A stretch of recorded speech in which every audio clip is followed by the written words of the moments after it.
Pura-pura miskin untuk menguji kesetiaan suami, malah dia memberanikan diri untuk selingkuh dengan pelakor rendahan miskin. Langsung aku pamerkan kekayaanku di depan pelakor, kuambil semua uangku dan kusir dia dari rumah mewahku. Sebelum lanjut ke cerita selanjutnya, yuk subscribe dan like. Absen dulu di kolom komen ya ah.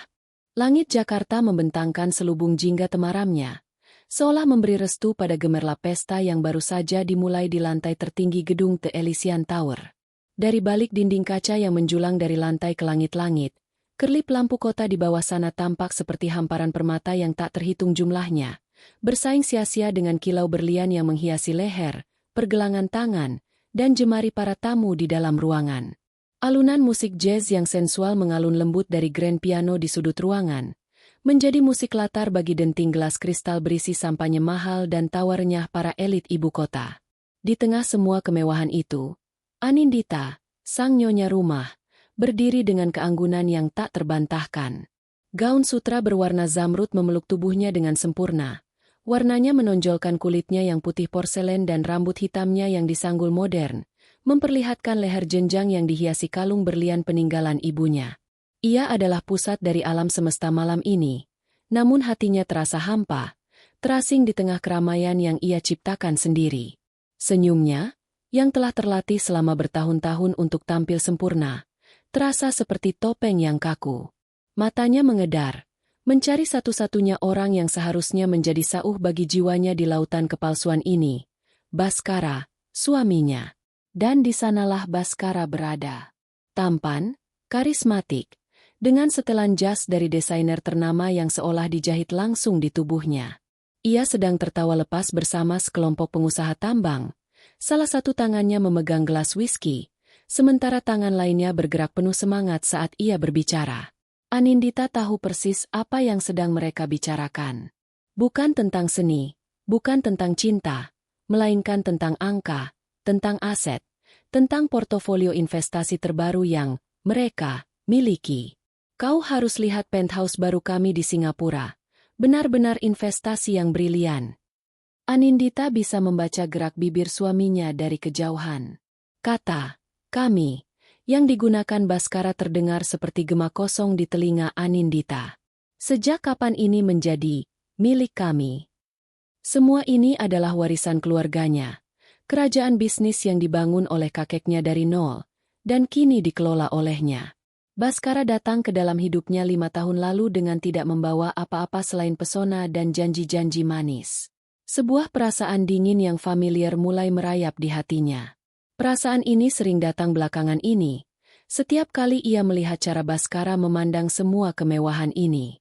Tatapannya bukan lagi tatapan seorang suami yang bangga pada istrinya, melainkan tatapan seorang pemilik yang puas pada barang-barangnya. Dia sering memuji keberuntungan mereka, betapa hidup telah memberkati mereka. Tapi dia jarang, atau mungkin tidak pernah lagi, memuji Anindita sebagai seorang wanita, sebagai pribadi yang berdiri di sampingnya. Cinta yang dulu terasa hangat dan tulus, kini terasa seperti transaksi bisnis yang dingin. Baskara mencintai gaya hidup yang diberikan Anindita. Tapi apakah dia masih mencintai Anindita itu sendiri? Nindi, sayang, pestamu luar biasa seperti biasa. Sebuah suara membuyarkan lamunannya. Tan Terima, adik dari ibunya, menyapanya dengan senyum tipis yang tak pernah sampai ke mata. Matanya yang tajam seolah bisa menembus topeng Anindita. Terima kasih, Tante, jawab Anindita, membalas senyuman itu dengan kehangatan yang dipaksakan. Tan Terima melirik ke arah Baskara yang masih menjadi pusat perhatian. Baskara semakin pandai bergaul. Ya, beruntung sekali dia mendapatkanmu. Hidupnya benar-benar berubah 180 derajat. Dari seorang manajer pemasaran biasa, sekarang berdiri di antara para raja. Ucapan itu, yang seharusnya terdengar seperti pujian, justru menusuk Anindita tepat di jantung keraguannya.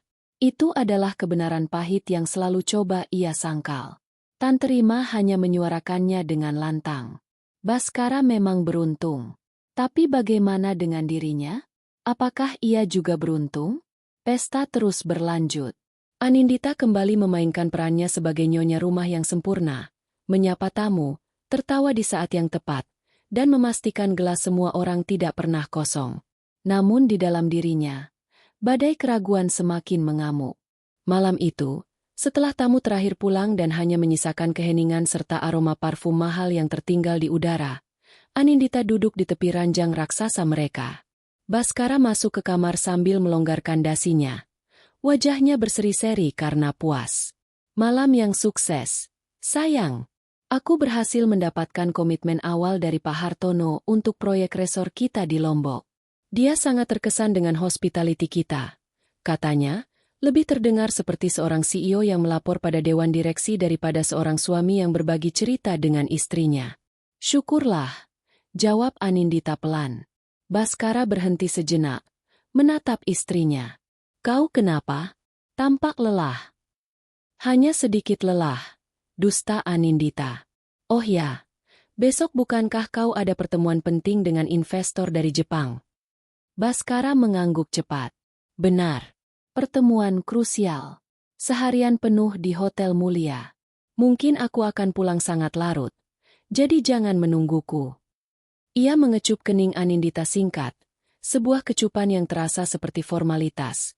Sebelum menghilang ke dalam kamar mandi, Anindita memejamkan matanya. Kebohongan kecil inilah yang menjadi pemicunya.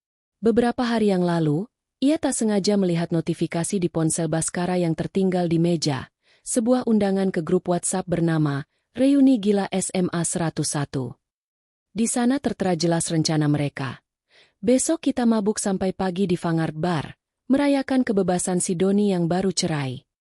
Nama Baskara ada di daftar peserta yang sudah mengonfirmasi kehadiran. Jadi, tidak ada investor dari Jepang.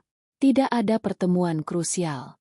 Hanya ada pesta minum-minum bersama teman-teman lamanya. Sebuah kebohongan yang sebenarnya sepele, tetapi bagi Anindita, ini adalah retakan terakhir pada gelas kristal pernikahannya yang sudah rapuh. Jika Baskara bisa berbohong untuk hal sekecil ini, untuk apa lagi dia berbohong selama ini? Apakah seluruh hidup mereka, cinta mereka, adalah sebuah kebohongan besar? Malam itu, Anindita tidak bisa tidur. Ia berbaring di samping suaminya yang sudah terlelap, mendengarkan napasnya yang teratur. Dulu, suara itu adalah musik pengantar tidurnya yang paling menenangkan. Malam ini, suara itu terdengar asing dan mengancam.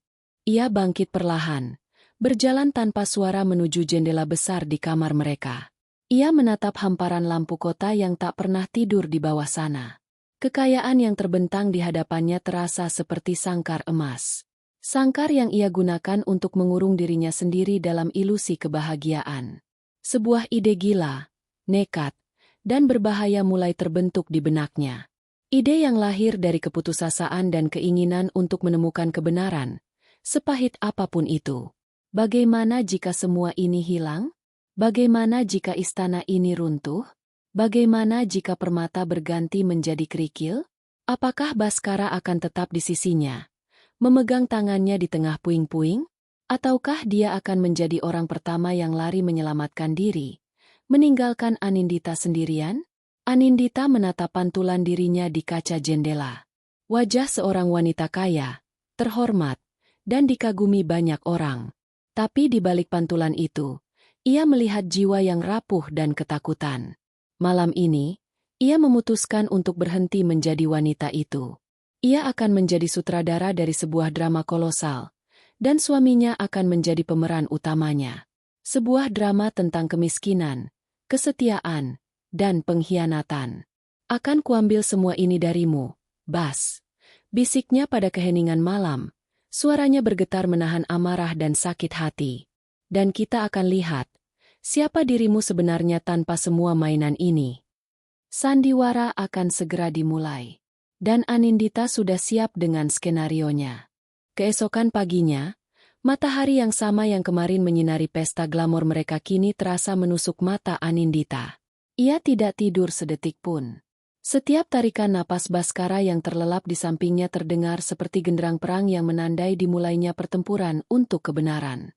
Pukul 6 pagi, saat Baskara masih terbuai dalam tidurnya setelah pulang larut dari pertemuan investor, Anindita sudah melangkah keluar dari sangkar emasnya, mengenakan setelan blazer sederhana dan kacamata hitam besar yang menyembunyikan lingkaran gelap di bawah matanya.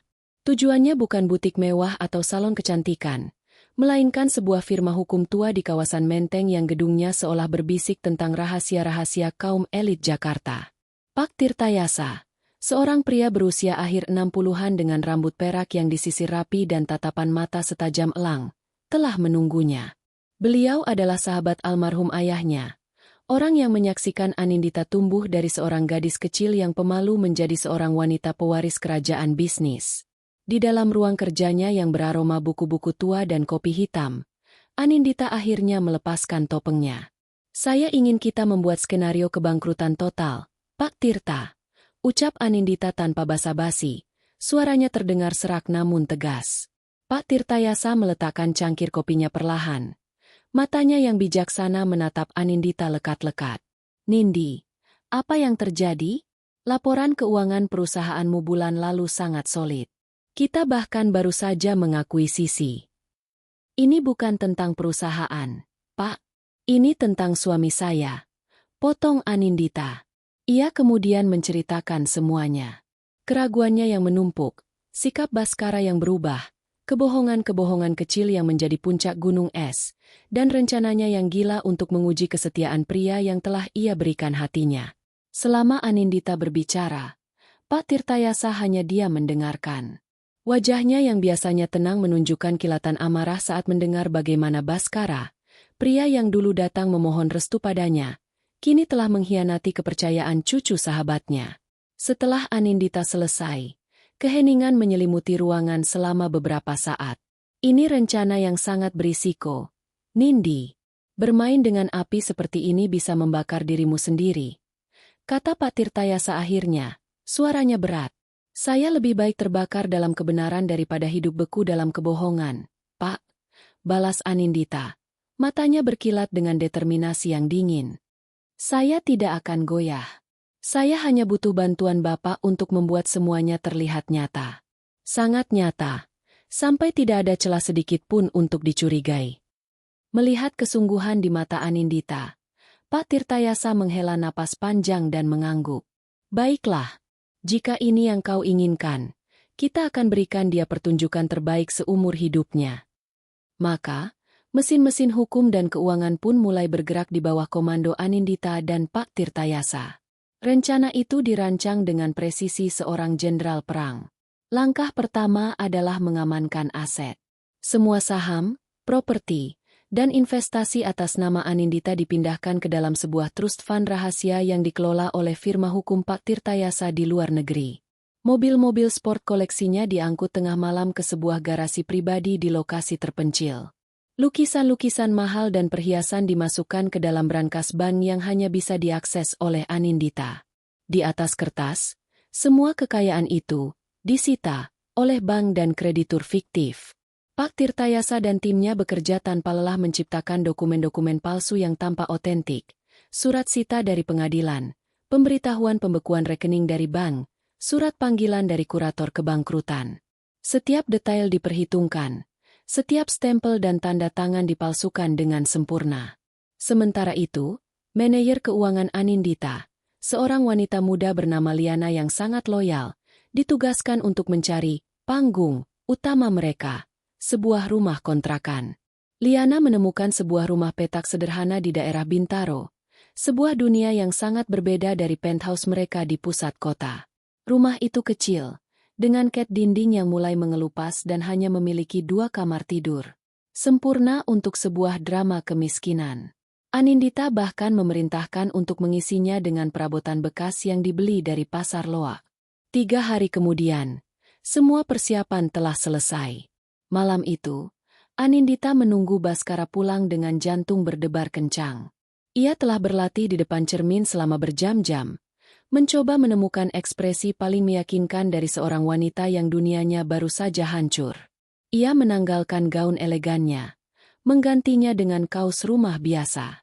Ia menghapus riasannya, membiarkan wajahnya tampak pucat dan lelah. Rambutnya ia biarkan tergerai berantakan. Pintu depan berdeci terbuka tepat tengah malam. Baskara masuk dengan langkah gontai. Aroma alkohol samar tercium darinya. Wajahnya tampak lelah sekaligus puas. Khas seseorang yang baru saja bersenang-senang. "Sayang, aku pulang," sapanya, melempar jasnya ke sofa. Hari yang benar-benar.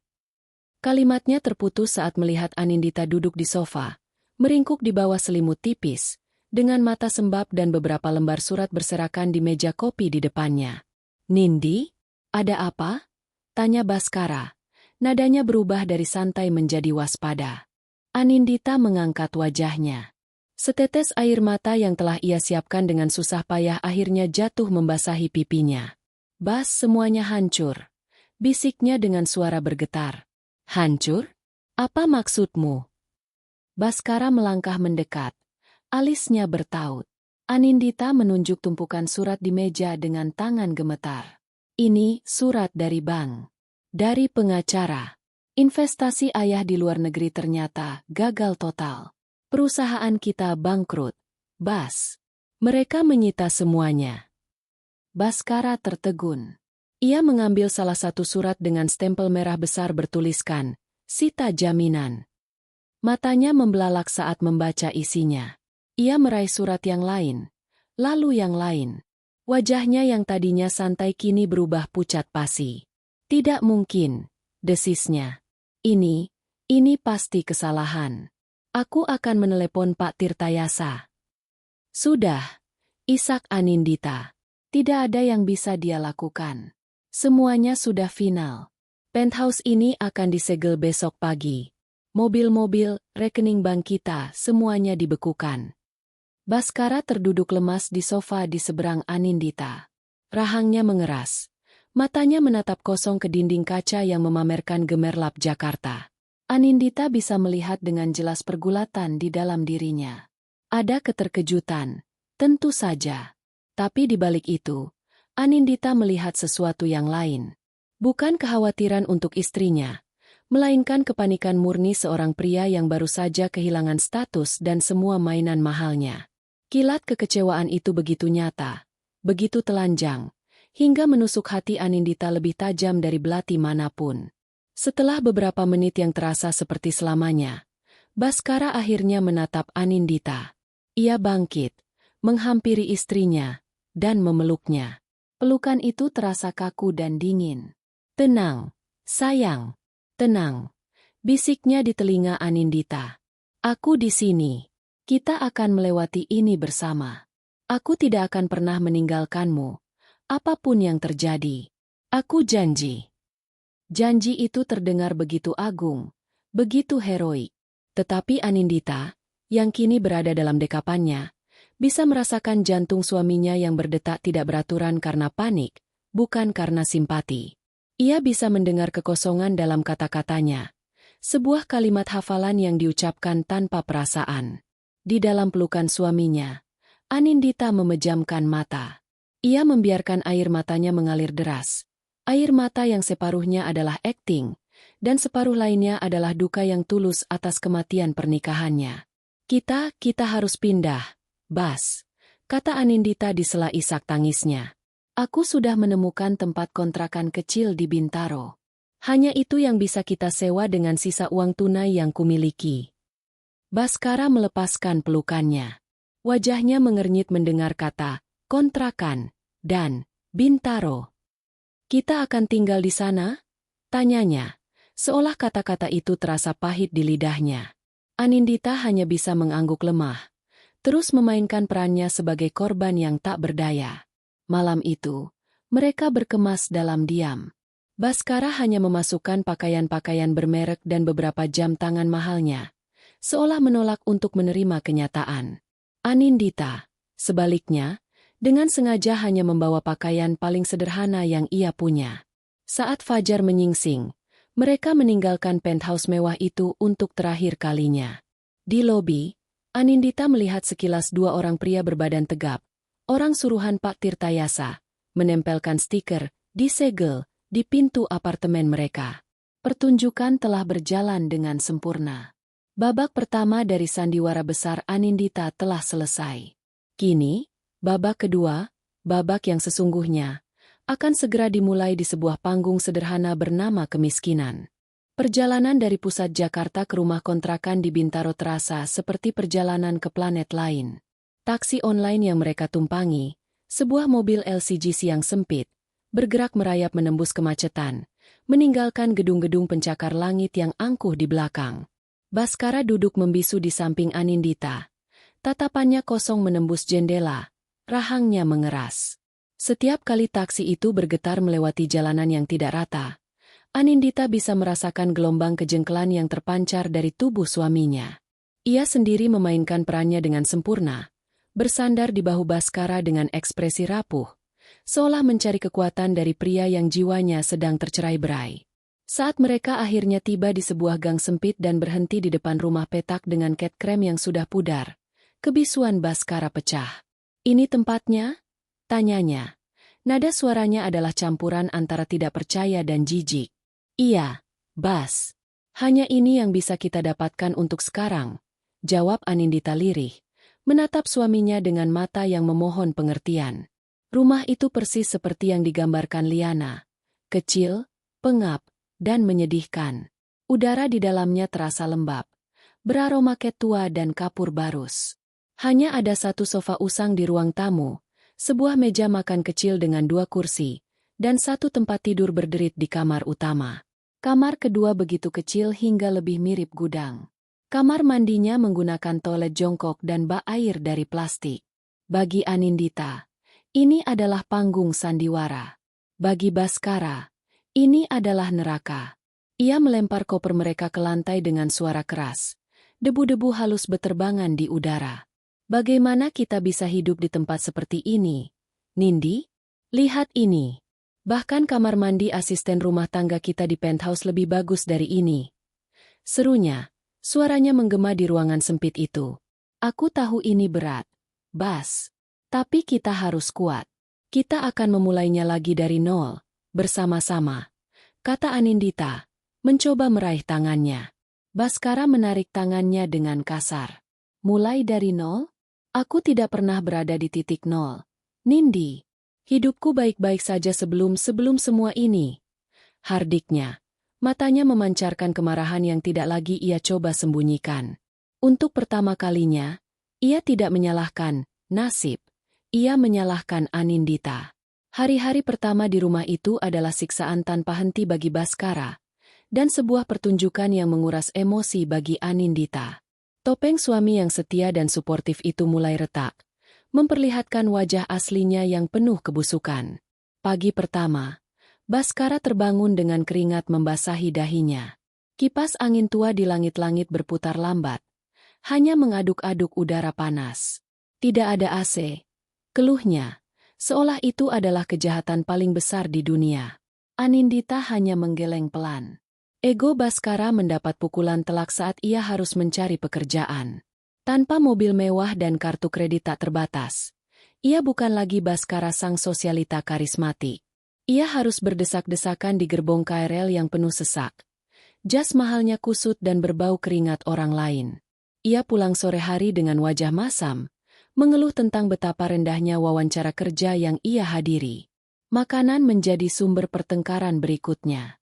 Anindita, yang seumur hidupnya dilayani, kini harus belajar memasak di dapur sempit. Tentu saja, ia sebenarnya bisa memasak dengan baik, tapi untuk sandiwaranya, ia hanya menyajikan menu-menu paling sederhana, nasi dengan telur ceplok, mie instan, atau tumis kangkung. "Hanya ini?" tanya Baskara pada malam ketiga, menatap piringnya dengan pandangan hina. "Dulu aku bahkan tidak akan memberikan makanan seperti ini untuk anjingku, jika aku punya anjing. Maafkan aku, Bas. Aku masih belajar. Uang kita juga sangat terbatas," jawab Anindita, menahan rasa sakit di hatinya. Hinaan itu terasa begitu nyata. Sikap Baskara yang paling menunjukkan karakter aslinya adalah keengganannya untuk melakukan pekerjaan rumah. Ia akan melempar handuk basah di atas kasur, meninggalkan piring kotor di wastafel, dan menumpuk pakaiannya di sudut ruangan, seolah mengharapkan peri tak terlihat akan datang dan membereskannya. Saat Anindita dengan lembut memintanya membantu, ia meledak. "Tugasku adalah mencari uang, Nindi, bukan mencuci piring atau mengepel lantai. Itu tugasmu sebagai istri, bentaknya. Kata-kata itu, yang begitu patriarkis dan merendahkan, adalah sesuatu yang tidak pernah Anindita bayangkan akan keluar dari mulut pria yang dulu memujanya. Keluhan-keluhannya perlahan berubah menjadi tuduhan. Ia mulai menyalahkan keluarga Anindita secara halus. Ayahmu memang terlalu percaya diri. Seharusnya dia mendiversifikasi investasinya, katanya suatu malam. Di lain waktu, ia berkata, inilah akibatnya jika seorang wanita yang tidak mengerti apa-apa soal bisnis diserahi tanggung jawab sebesar itu. Setiap kata adalah belati yang ia tancapkan ke punggung Anindita, menyalahkannya atas hilangnya gaya hidup mewah mereka. Seiring berjalannya minggu kedua, Baskara semakin jarang berada di rumah. Ia pergi pagi-pagi sekali dan pulang jauh lewat tengah malam. Alasan, mencari kerja, sudah tidak lagi terdengar meyakinkan. Kini alasannya lebih kabur, bertemu teman lama untuk cari peluang, menjajaki koneksi, atau sekadar butuh udara segar. Rumah kontrakan yang pengap itu seolah menjadi penjara baginya, dan Anindita adalah sipirnya. Anindita mulai merasakan tanda-tanda yang lebih mengkhawatirkan. Suatu malam, Baskara pulang dengan aroma parfum wanita yang asing menempel di kemejanya. Bukan aroma parfum mahal dan elegan seperti yang dipakai teman-teman sosialita mereka, melainkan aroma yang manis, menyengat, dan murah. Anindita hampir muntah saat menciumnya. Telepon genggamnya kini menjadi benda paling berharga baginya. Benda itu tidak pernah lepas dari genggamannya, bahkan saat ke kamar mandi. Notifikasinya dimatikan, dan layarnya selalu menghadap ke bawah saat diletakkan di meja. Beberapa kali Anindita memergokinya menerima telepon sambil berbisik di teras belakang. Tubuhnya membelakangi jendela seolah menyembunyikan sesuatu. Jarak di antara mereka kini bukan lagi hanya emosional, tetapi juga fisik. Baskara menghindari sentuhan Anindita dengan segala cara. Jika Anindita mencoba memeluknya saat tidur, ia akan bergeser menjauh. Jika Anindita mencoba menggandeng tangannya, ia akan melepaskannya dengan alasan tangannya berkeringat. Ia membangun sebuah dinding tak kasat mata di antara mereka, dan Anindita tahu persis, ada orang lain di seberang dinding itu. Suatu Sabtu malam, Baskara berdandan lebih rapi dari biasanya. Ia mengenakan salah satu kemeja terbaiknya yang tersisa dan menyemprotkan parfum mahal yang ia simpan seperti harta karun. "Mau kemana, Bas?" tanya Anindita. Suaranya dibuat setenang mungkin. "Ada reuni kecil dengan teman kuliah. Mereka mungkin punya info pekerjaan untukku," jawabnya cepat, tanpa menatap mata Anindita. "Bolehkah aku ikut? Aku bosan sekali di rumah terus," pinta Anindita, sebuah tes terakhir yang ia berikan. Kepanikan melintas sesaat di mata Baskara sebelum ia berhasil menutupinya.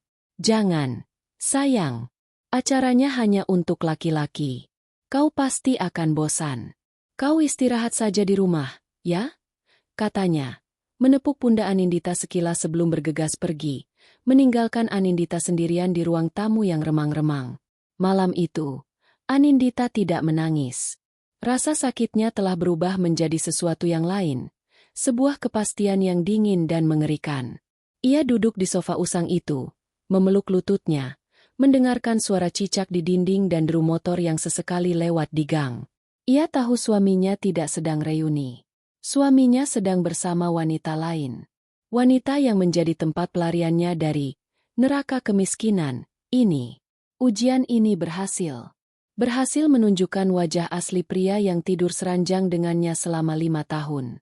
Wajah seorang pengecut, seorang materialis, dan kini, seorang pengkhianat. Rasa cinta di hatinya telah mati, digantikan oleh bara api penghinaan. Pertunjukan ini belum selesai. Justru, babak paling menarik akan segera dimulai. Anindita kini tahu ia harus mencari tahu siapa wanita itu, dan membawa perselingkuhan mereka ke atas panggung utama. Bagi Baskara, setiap pagi adalah pengingat akan kejatuhannya.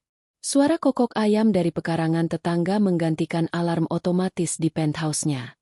Sinar matahari yang menerobos celah genteng terasa mengejek, tidak lagi hangat seperti saat menyinari kolam renang pribadinya. Ia melarikan diri dari rumah kontrakan yang ia sebut kandang tikus, itu sepagi mungkin, mengenakan kemeja terbaiknya yang mulai kusut, seolah pakaian itu bisa menjadi perisai terakhir bagi harga dirinya yang compang-camping. Ia tidak benar-benar mencari pekerjaan. Wawancara di hari-hari pertama telah menghancurkan egonya hingga berkeping-keping. Pertanyaan seperti, apa pengalaman kerja Anda selain di perusahaan mertua? Atau, kenapa Anda meninggalkan posisi direktur? Terasa seperti tamparan. Kini, mencari kerja hanyalah alibi untuk kabur dari Anindita dan kenyataan pahit yang diwakilinya. Ia menghabiskan hari-harinya di lobi-lobi hotel murah, menggunakan wifi gratis mereka dan memesan 1 cangkir kopi untuk berjam-jam, sekadar untuk merasakan kembali sisa-sisa atmosfer kemewahan yang dulu menjadi miliknya. Namun, pelarian sejatinya ia temukan di sebuah tempat yang tak terduga. Sebuah warung makan sederhana yang terletak di belakang kawasan perkantoran kecil, tempat para karyawan rendahan makan siang. Warung itu sempit, berisik, dan selalu beraroma tumisan bawang serta asap rokok kretek. Awalnya, Baskara singgah di sana karena terpaksa. Hanya di tempat itulah ia bisa makan dengan porsi kenyang tanpa harus mengeluarkan banyak uang. Ia akan duduk di pojok, makan dengan cepat, dan menggerutu dalam hati.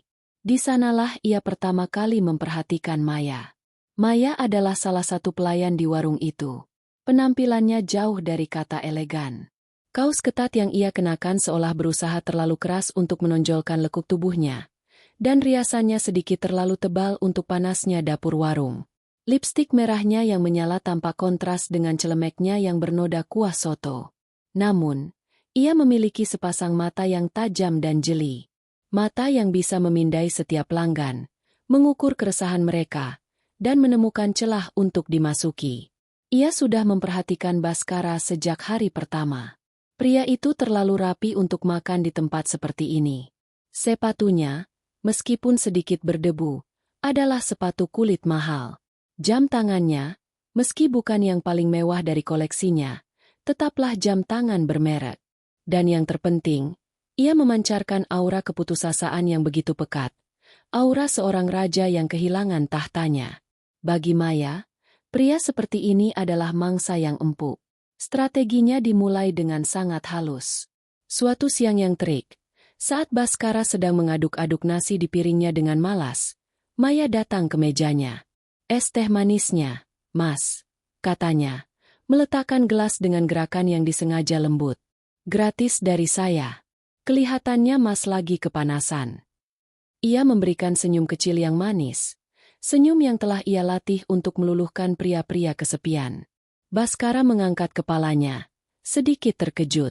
"Oh, terima kasih," jawabnya kaku. "Mas kelihatannya lagi banyak pikiran, ya?" lanjut Maya, pura-pura membereskan botol kecap di meja. "Setiap hari kesini, tapi makannya nggak pernah semangat." Untuk pertama kalinya dalam beberapa minggu, Baskara merasa dilihat. Bukan sebagai suami yang gagal, bukan sebagai menantu pembawa sial, tapi sebagai seorang Mas yang sedang punya banyak pikiran. Tanpa sadar, pertahanannya runtuh. Begitulah, desahnya, lebih pada dirinya sendiri daripada pada Maya. Hidup kadang tidak adil. Maya mengangguk penuh simpati. "Sabar ya, Mas. Semua masalah pasti ada jalannya." Ia tidak bertanya lebih jauh, memberinya ruang. Tapi umpan itu sudah ia lempar, dan ia tahu Baskara akan menelannya. Benar saja. Keesokan harinya, Baskara kembali. Dan hari berikutnya, warung makan itu menjadi tujuannya, bukan lagi lobi hotel.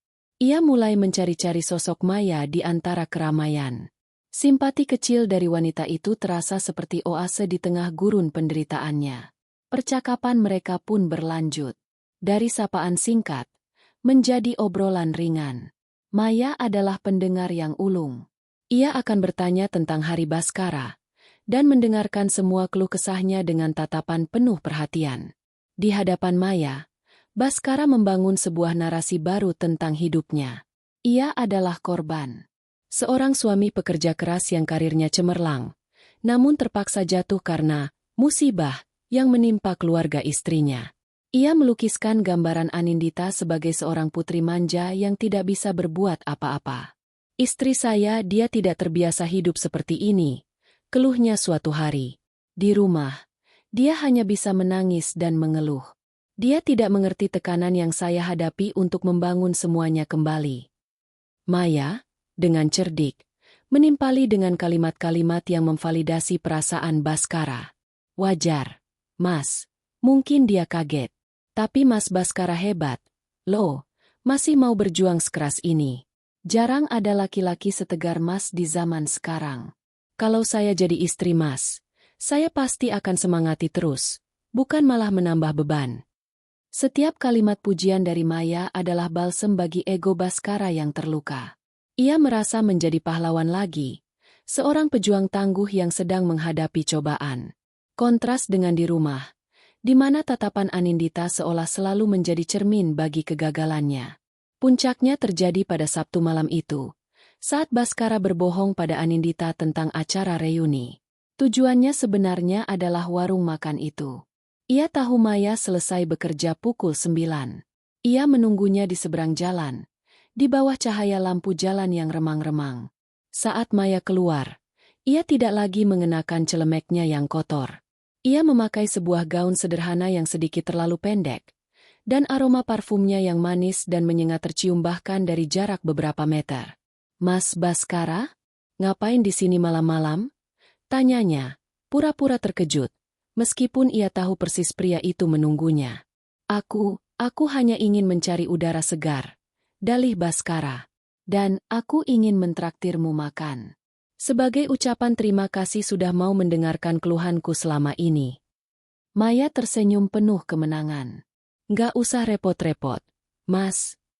Tidak repot sama sekali. Aku memang tidak punya banyak uang sekarang, tapi untuk mentraktirmu makan enak, aku masih sanggup. Ada nada kebanggaan dalam suaranya. Di depan Maya, ia bisa kembali menjadi pria dermawan yang memegang kendali. Malam itu, mereka tidak makan di restoran mewah. Mereka makan sate di warung tenda pinggir jalan. Tapi bagi Baskara, itu adalah malam terbaiknya dalam sebulan terakhir.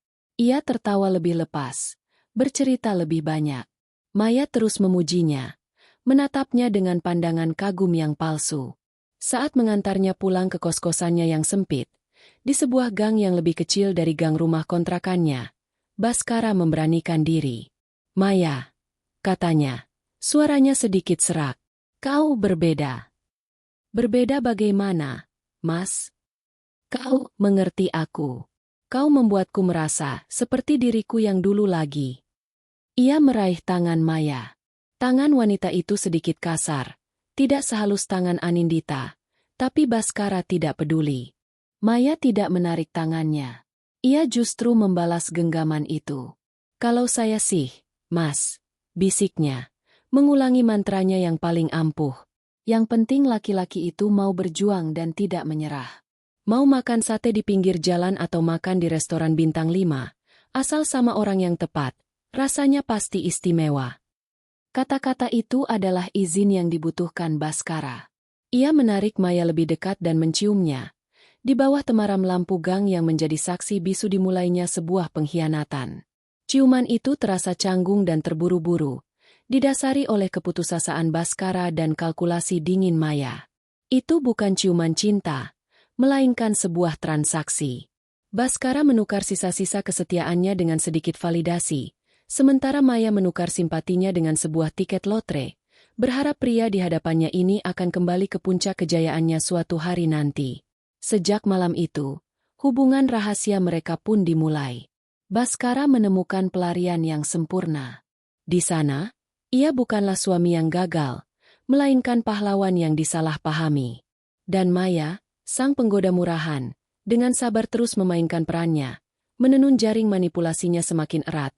Tidak menyadari bahwa ia sendiri hanyalah pion kecil dalam sebuah permainan yang jauh lebih besar yang dirancang oleh wanita yang suaminya ia rebut. Kebohongan Baskara tentang reuni laki-laki adalah batu nisan bagi pernikahan mereka. Anindita tidak lagi bersemayam dalam kesedihan atau keraguan. Di dalam hatinya yang terluka, telah tumbuh sebuah taman kaktus yang dingin dan berduri. Ia tahu perselingkuhan itu nyata.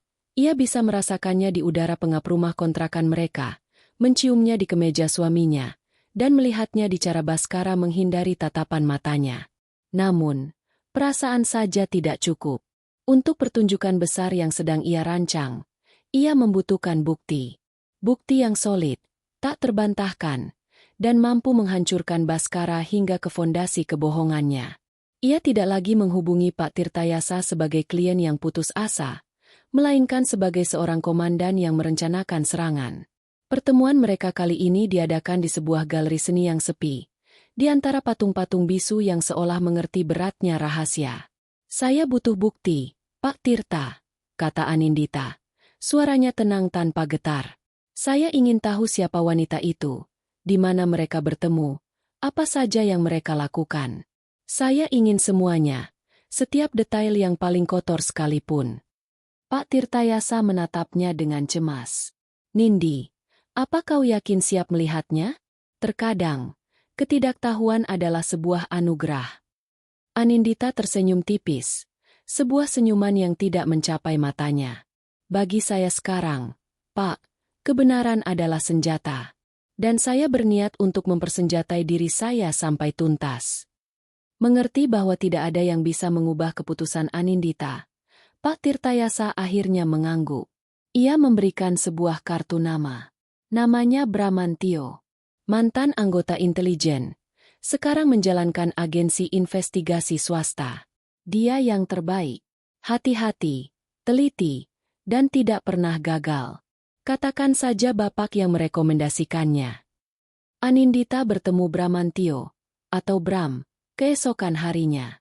Pria itu berusia pertengahan 40-an, dengan perawakan biasa yang membuatnya mudah menyelinap di tengah keramaian. Tapi matanya setajam silet, mampu melihat apa yang tersembunyi di balik kata-kata. Mereka bertemu di food court sebuah mal kelas menengah, tempat yang ramai namun anonim. Tanpa basa-basi, Anindita menjelaskan misinya. Ia memberikan foto terbaru Baskara dan jadwal mencari kerjanya yang palsu. "Biasanya dia pergi ke arah Sudirman, tapi saya tidak yakin apa tujuannya," jelas Anindita. "Saya ingin laporan lengkap, termasuk foto dan jika mungkin, rekaman." Bram hanya mengangguk. "Biayanya tidak murah, Bu." Anindita mengeluarkan sebuah amplop tebal dari tasnya dan mendorongnya ke seberang meja. Itu adalah uang tunai yang ia tarik secara bertahap dari rekening rahasianya, agar tidak menimbulkan kecurigaan. "Lakukan apapun yang diperlukan. Saya ingin hasil dalam seminggu." Bram tidak perlu waktu seminggu. Timnya bekerja dengan efisiensi yang mengerikan. Pada hari pertama, mereka sudah menemukan Baskara. Bukan di gedung perkantoran yang megah, melainkan di warung makan sempit tempat Maya bekerja. Dari seberang jalan, menggunakan lensa tele, mereka menangkap gambar Baskara yang menatap Maya dengan pandangan memuja, dan senyum kemenangan di wajah si pelayan saat menerima uang tip yang jumlahnya terlalu besar untuk ukuran warung seperti itu. Hari kedua, mereka mendapatkan lebih banyak. Mereka mengikuti Baskara yang menunggu Maya setelah jam kerjanya selesai. Foto-foto itu menangkap setiap adegan, saat mereka berjalan berdampingan, tertawa bersama, makan sate di pinggir jalan, hingga akhirnya genggaman tangan dan ciuman singkat di depan gang kos-kosan Maya yang gelap. Setiap foto adalah bukti dari keintiman yang telah dicuri dari Anindita. Hari ketiga adalah puncaknya. Baskara, yang merasa semakin percaya diri dan mungkin didorong oleh rengekan Maya, memutuskan untuk meningkatkan kencan mereka. Ia menggunakan sebagian besar sisa uangnya untuk menyewa sebuah kamar di Hotel Melati di kawasan Mangga Besar. Sebuah tempat transit yang kumuh dan anonim, surga bagi para pendosa. Tim Bram sudah mengantisipasi hal ini. Mereka mengikuti dari kejauhan, memotret momen saat Baskara dan Maya masuk ke lobi hotel. Wajah mereka adalah campuran antara nafsu dan rasa was-was. Salah satu anggota tim Bram bahkan berhasil menyewa kamar tepat di seberang kamar mereka. Melalui celah pintu yang sedikit terbuka, mereka berhasil mengambil foto siluet Baskara yang sedang memeluk Maya sebelum pintu tertutup rapat. Malam itu, mereka tidak mendapatkan rekaman suara, tapi foto-foto itu sudah berbicara ribuan kata yang memuakkan. 4 hari setelah pertemuan pertama mereka, Bram menghubungi Anindita. "Saya punya laporannya, Bu." Mereka bertemu lagi di tempat yang sama. Kali ini, Bra menyerahkan sebuah amplop coklat besar yang terasa berat. Semua ada di dalam. Foto, video, dan transkrip percakapan mereka di warung makan yang berhasil kami rekam, katanya datar. Jantung Anindita berdebar begitu kencang hingga terasa sakit saat ia kembali ke rumah kontrakan. Baskara sedang tidak ada. Tentu saja sedang memainkan perannya di luar sana. Rumah itu terasa sunyi senyap. Menjadi saksi bisu saat Anindita akan menghadapi kebenaran yang paling brutal. Dengan tangan sedikit gemetar, ia membuka amplop itu di atas meja makan. Tumpukan foto glossy adalah yang pertama ia lihat. Foto Baskara tertawa. Senyumnya begitu lepas dan bahagia. Senyum yang sudah lama tidak Anindita lihat. Tapi senyum itu bukan untuknya, melainkan untuk wanita lain yang duduk di hadapannya. Foto mereka bergandengan tangan. Jari-jari Baskara bertaut dengan jari-jari wanita itu.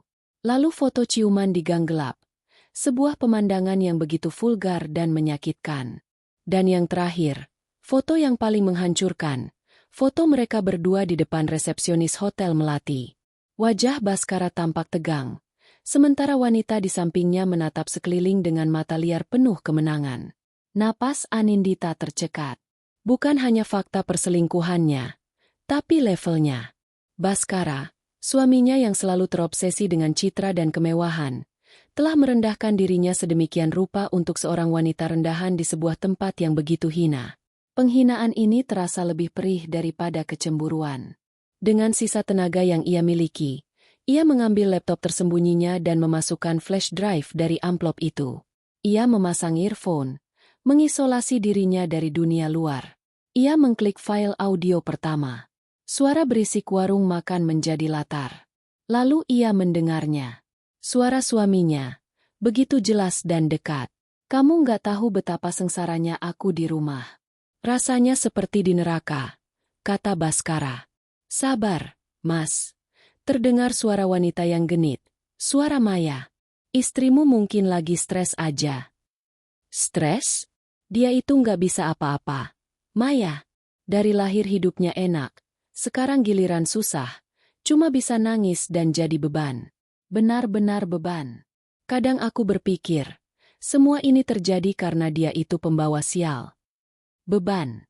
Pembawa sial. Dua kata itu menghantam Anindita seperti badai. Udara di paru-parunya seolah tersedot habis. Selama ini, ia pikir ia hanya sedang menguji kesetiaan suaminya. Ia tidak menyadari bahwa di mata Baskara, ia telah menjadi monster, kambing hitam atas semua kemalangan fiktif mereka. Rasa sakitnya begitu hebat, begitu menusuk, hingga melampaui air mata. Tidak ada lagi isak tangis. Yang ada hanyalah kehampaan yang dingin. Ia terus mendengarkan. Nanti kalau Mas sukses lagi, Mas jangan lupa sama aku. Ya. Rengek Maya. Pasti, sayang. Jawab Baskara. Aku nggak akan selamanya terjebak sama istriku. Begitu aku bisa berdiri lagi, aku akan ceraikan dia.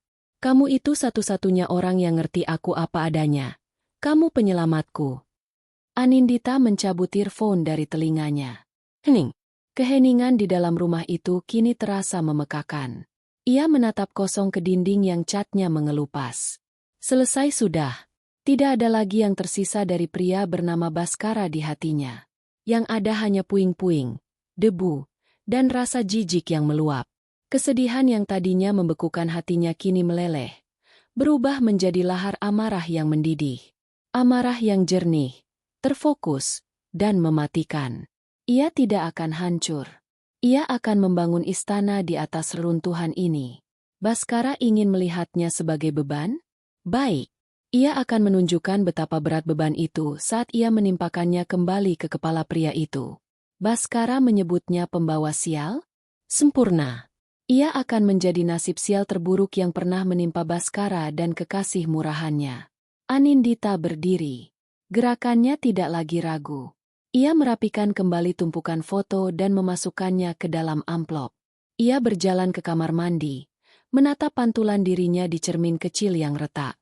Wajah yang menatapnya kembali bukan lagi wajah seorang istri yang tersakiti. Matanya berkilat dengan cahaya yang berbahaya. Bibirnya menyunggingkan senyum tipis yang dingin. Pertunjukan sandiwara kemiskinan ini akan segera berakhir. Dan ia akan menjadi sutradara sekaligus bintang utama dalam sebuah babak final yang megah. Sebuah pertunjukan balas dendam yang tidak akan pernah mereka lupakan seumur hidup mereka. Ia mengambil ponselnya, menemukan nomor Pak Tirtayasa, dan menekan tombol panggil. "Pak," katanya saat panggilan tersambung. Suaranya mantap dan tanpa emosi. "Saya sudah punya buktinya. Sekarang, tolong siapkan panggung untuk babak terakhir." Api amarah di hati Anindita tidak membuatnya gegabah. Sebaliknya, api itu telah menempa kesedihannya menjadi baja yang dingin dan tajam. Ia tidak akan menyerang secara membabi buta. Ia adalah seorang ahli strategi sekarang, dan medan perangnya akan ia pilih sendiri. Panggungnya adalah istana yang telah direbut darinya, dan penontonnya adalah semua orang yang telah menyaksikan kejatuhan palsunya. Ia akan merebut kembali semuanya dalam satu malam yang tak terlupakan. Rencananya dimulai dengan sebuah panggilan telepon. Ia menunggu hingga sore hari, saat ia tahu Baskara sedang merasa jenuh dan lelah setelah seharian berkelana dalam kebohongannya. Ia mengambil napas dalam-dalam, bukan untuk menenangkan diri, tapi untuk memanggil kembali karakter yang akan ia mainkan. Anindita yang rapuh, putus asa, namun masih menyimpan setitik harapan. "Halo, Bas?" Sapanya saat panggilan tersambung. Suaranya sengaja dibuat serak dan sedikit bergetar, seolah ia baru saja selesai menangis. Terdengar helaan napas kesal dari seberang. "Ya, Nindi. Ada apa?" "Aku lagi sibuk." "Sibuk? Tentu saja." Anindita bisa mendengar suara musik dangdut yang samar dari kejauhan. "Pasti sedang di warung makan itu." "Maaf mengganggu," lanjut Anindita, memainkan nadanya dengan sempurna. Aku cuma mau kasih kabar. Aku baru dapat sedikit rezeki. Tadi aku ketemu teman lama Papa, Om Wijoyo. Dia kasihan sekali melihat kondisi kita. Dia memberiku sedikit uang untuk bertahan hidup." Ada jeda sejenak. Anindita tahu ia telah menarik perhatian Baskara. Kata, "uang," selalu menjadi pancingan yang efektif. "Oh ya? Berapa banyak?" tanya Baskara. Nada suaranya langsung berubah, sedikit lebih ramah. Cukup untuk sesuatu yang istimewa," jawab Anindita. "Dan, Bas, ada satu lagi. Ternyata Om Wijoyo yang membeli penthouse kita. Dia melakukannya diam-diam karena tidak mau aku malu. Dan dia bilang sebagai teman baik Papa, dia mengizinkan kita memakai tempat itu, untuk satu malam saja. Kapanpun kita mau." Keheningan di seberang telepon begitu pekat hingga Anindita bisa membayangkan rahang Baskara menganga. Penthouse itu, surga mereka yang hilang. Simbol dari semua yang telah direnggut darinya. "Kamu serius, Nindi?" "Iya, Bas. Aku pikir mungkin ini pertanda. Aku ingin kita makan malam di sana malam ini. Hanya kita berdua.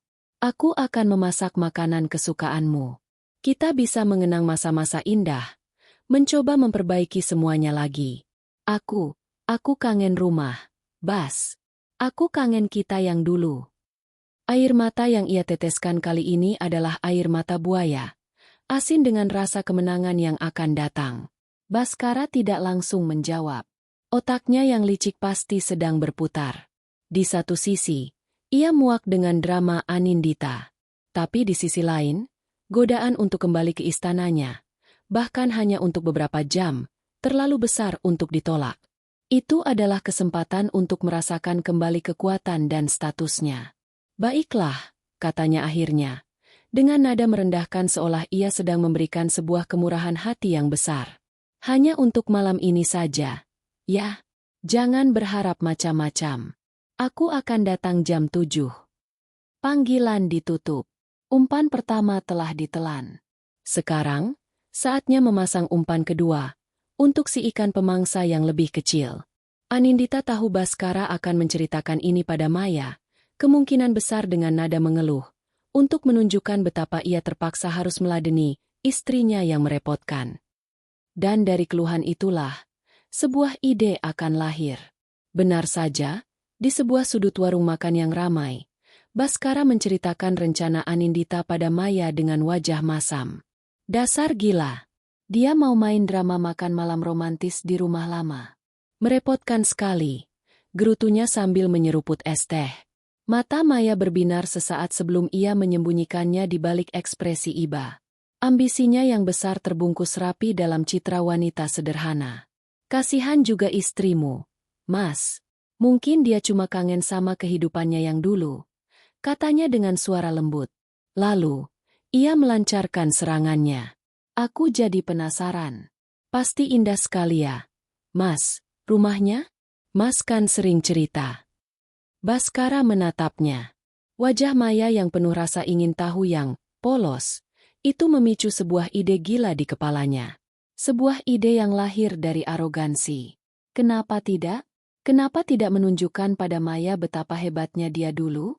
Itu akan menjadi bukti bahwa ia bukan sekadar karyawan rendahan yang makan di warteg. Ia adalah seorang raja yang sedang terusir. Kau mau lihat? Tanya Baskara. Suaranya berubah menjadi bisikan konspirasi. Maya pura-pura terkejut. Nggak mungkin, Mas. Kan ada istrimu. Gampang. Seringai Baskara. Aku akan makan malam dengannya, mendengarkan semua keluh kesahnya. Setelah dia tidur, sekitar jam 10, aku akan kirim pesan padamu. Kau datang diam-diam. Aku akan memberimu tur pribadi. Kau akan lihat sendiri, kehidupan seperti apa yang menunggumu setelah aku berhasil menceraikan dia. Itu adalah puncak dari keegoisan Baskara. Ia tidak hanya akan mengkhianati Anindita, tapi ia akan melakukannya di bawah atap rumah yang dibangun dengan uang Anindita, mengubah kenangan mereka menjadi panggung pamer untuk selingkuhannya. Maya, tentu saja, langsung setuju dengan mata berbinar-binar. Ia merasa selangkah lebih dekat dengan impiannya. Sementara kedua pengkhianat itu merancang rendezvous rahasia mereka, sang sutradara sedang mempersiapkan panggungnya. Setelah panggilan telepon dengan Baskara, Anindita segera menghubungi timnya. Malam ini, katanya singkat pada Pak Tirtayasa. Seluruh mesin organisasi Anindita langsung bergerak. Penthouse yang selama sebulan terakhir sengaja dibuat gelap dan kosong, kini kembali hidup. Tim kebersihan profesional masuk, menghilangkan setiap butir debu. Para pelayan dan asisten rumah tangga yang selama ini dirumahkan, dipanggil kembali, mengenakan seragam mereka yang rapi. Kepala pelayan, Pak Wayan, seorang pria Bali Parubaya yang sangat setia pada keluarga Anindita, mengawasi semuanya dengan saksama. Lampu-lampu kristal dinyalakan. Cahayanya memantul di lantai marmer yang baru dipoles. Kolam renang di teras atap diisi kembali. Airnya yang biru berkilauan di bawah lampu taman. Di garasi bawah tanah yang luas, deretan mobil sport, Ferrari merah, Lamborghini kuning, dan Bentley hitam, dikeluarkan dari selubungnya dan dicuci hingga mengilap. Liana, manajer keuangan Anindita, tiba dengan beberapa dokumen yang harus ditandatangani, memastikan semua persiapan hukum untuk hari esok sudah siap. Anindita sendiri tiba di sana 2 jam sebelum waktu yang dijanjikan. Ia berjalan melewati setiap ruangan, merasakan kembali energinya. Ini bukan lagi rumah kenangan yang menyakitkan. Ini adalah benteng kekuasaannya. Ia memberikan instruksi terakhir kepada Pak Wayan dan staf lainnya. Nanti malam, saat Tuan Baskara datang, perlakukan dia seperti biasa. Anggap tidak ada yang berubah. Tapi jangan ada yang berbicara padanya kecuali saya izinkan. Kalian semua adalah penonton. Tetaplah di posisi kalian masing-masing, di tempat yang tidak terlalu terlihat, sampai saya memberikan isyarat. Isyaratnya apa, Nona? Tanya Pak Wayan. Anindita tersenyum dingin. Saat saya menyalakan seluruh lampu utama di ruang tengah. Itulah saat pertunjukan dimulai. Ia kemudian masuk ke dalam walk-in closetnya yang luas. Ia tidak memilih gaun malam yang glamor. Belum saatnya. Untuk babak pertama, ia memilih gaun rumah sederhana berwarna krem, tanpa riasan, dan rambut yang digelung seadanya. Ia harus terlihat seperti istri yang lelah namun penuh harap. Kontras itu akan membuat kemunculannya nanti terasa lebih menghantam. Tepat pukul 7 malam, bel pintu berbunyi. Anindita melihat dari monitor. Di sana, Baskara berdiri, tampak sedikit canggung namun matanya berkeliling dengan rakus, seolah mencoba menyerap kembali kemewahan yang telah hilang. Anindita mengambil napas terakhir, bukan sebagai Anindita sang pemilik, tapi sebagai Nindi sang korban. Ia membuka pintu dengan senyum yang dipaksakan. Selamat datang kembali di rumah, Bas. Jebakan telah terpasang. Umpan telah ditelan. Tirai panggung sandiwara terakhir kini telah dibuka. Makan malam itu adalah sebuah mahakarya kepura-puraan. Anindita menyajikan steak wagyu yang ia masak sendiri, hidangan yang dulu sering Baskara minta. Aroma daging panggang yang mewah berpadu dengan wangi red wine mahal yang dituangkan Anindita ke dalam gelas kristal. Di atas meja makan mahoni yang berkilauan, semua tampak persis seperti dulu. Namun, kehangatan telah digantikan oleh hawa dingin yang menusuk. Baskara makan dengan rakus. Matanya berbinar melihat daging empuk dan minuman mahal di hadapannya. Sudah sebulan ia tidak merasakan kemewahan seperti ini. Namun, kerakusannya tidak bisa menutupi kegelisahannya. Ia terus melirik jam di pergelangan tangannya. Pikirannya sudah melayang ke pertemuannya nanti dengan Maya. Baginya, makan malam ini hanyalah sebuah rintangan yang harus dilewati. Anindita memainkan perannya dengan brilian. Ia menatap Baskara dengan tatapan sendu, sesekali menyunggingkan senyum lelah. Ia bercerita tentang kenangan-kenangan mereka di rumah itu, tentang pesta pertama yang mereka adakan, tentang sore hari yang mereka habiskan di tepi kolam renang. Setiap kata adalah tusukan jarum halus, dirancang untuk membuat Baskara merasa tidak nyaman. Aku harap setelah malam ini, kita bisa memulai semuanya dari awal, Bas, kata Anindita, suaranya pelan. Aku sadar aku banyak salah. Aku terlalu manja dan tidak bisa diandalkan saat kita susah. Baskara hampir tersedak anggurnya. Pengakuan, kelemahan, Anindita ini adalah musik di telinganya. Sebuah pembenaran atas semua keluh kesah dan pengkhianatannya. Sudahlah, Nindi, katanya dengan nada superior. Yang penting sekarang kamu sadar. Hidup itu tidak mudah. Aku sebagai laki-laki akan terus berjuang. Kamu cukup dukung aku saja. Anindita menunduk, menyembunyikan kilat kemenangan di matanya. Iya, Bas, tentu. Setelah piring-piring diangkat oleh seorang pelayan yang bergerak tanpa suara, Anindita menguap dengan sangat meyakinkan. Aku lelah sekali, Bas. Sepertinya efek emosional hari ini membuatku mengantuk. Ia berdiri, merapikan gaun sederhananya. Aku tidur duluan, ya? Anggap saja rumah sendiri. Kau boleh nonton TV atau minum lagi kalau mau. Itulah kata kunci yang ditunggu Baskara. Tentu. Istirahatlah. Kau pasti lelah, katanya, berusaha keras menyembunyikan kegembiraannya. Anindita berjalan menuju tangga spiral yang megah. Setiap langkahnya terasa lambat dan berat. Sebuah akting yang sempurna. Saat ia menghilang di lantai atas, senyum meremehkan langsung terukir di wajah Baskara. Ia merasa menjadi pemenang. Istrinya yang bodoh itu telah masuk ke dalam perangkapnya sendiri, memberinya panggung untuk pertunjukannya yang sesungguhnya. Ia menunggu selama 15 menit yang terasa seperti selamanya. Kemudian, ia mengeluarkan ponselnya dan mengirim pesan singkat kepada Maya. Jalan sekarang. Pintu samping tidak dikunci. Cepat. Baskara berjalan ke pintu samping, membukanya sedikit, dan menunggu dalam kegelapan yang penuh antisipasi. Tak lama kemudian, sosok Maya muncul, berjalan mengendap-endap seperti pencuri. Ia mengenakan gaun terbaiknya, gaun merah ketat yang terlihat murah dan norak di tengah kemewahan interior penthouse itu.